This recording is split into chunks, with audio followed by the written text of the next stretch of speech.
Got a deal for you, Bill. How's this sound? Tell me.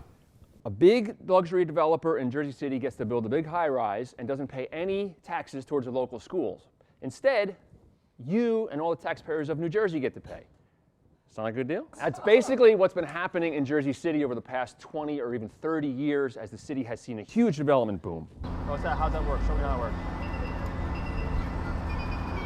And now local property tax owners and some muckety-mucks in Trenton are saying this has got to stop. We're here just to mark the 70th abatement of the Fulop term, and we just want to call attention to the fact that none of the long-term abatements pay school tax to the school coffers. A group of property owners in Jersey City showed up in full snark mode at the city council meeting last night. They had a sarcastic surprise party with party hats, balloons, and the abatement cake of shame to honor Mayor Stephen Fulop's administration, awarding the 70th tax break of his 3-year administration.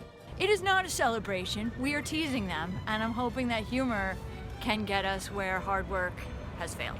Here's the rub. When you or I pay our property taxes, most of that goes to pay for the local schools. With these payments in lieu of taxes, they don't pay anything. The city takes all the money. They get zero.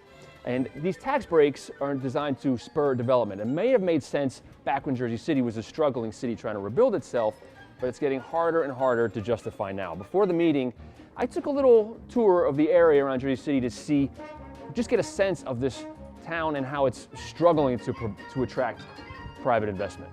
Wow, well here's something you don't expect to see in a city so desperate for private investment. Citi Bikes.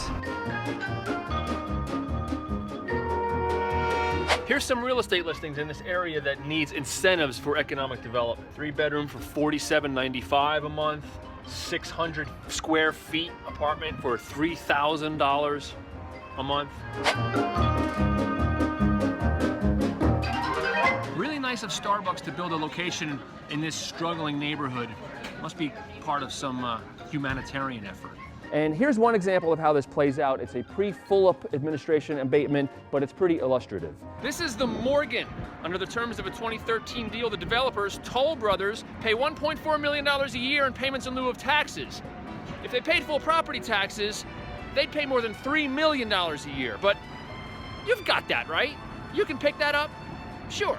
Now this is important. Now in Fulop's defense, they say that they are only granting 5-year abatements in the really booming areas of Jersey City, and they are asking for a lot more concessions from developers. They recently got one developer to build a $25 million school. Brian, I can't help but think about the complete hypocrisy on the part of these homeowners.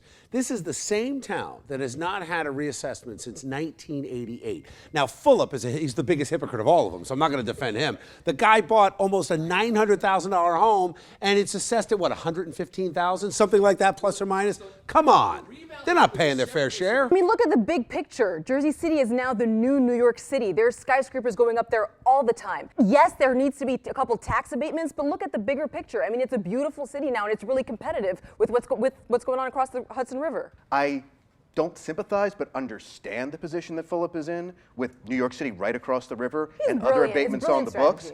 But he really should be thinking more about the little guy. My issue with Fulop is that I think they're getting away with something. How do you have a $900,000 purchase or $845, whatever it was, and only pay taxes on $105? So if you lost that, I would give him all the credit in the world for these abatements, because hey, who's bringing in new development in a place that still has a high crime problem?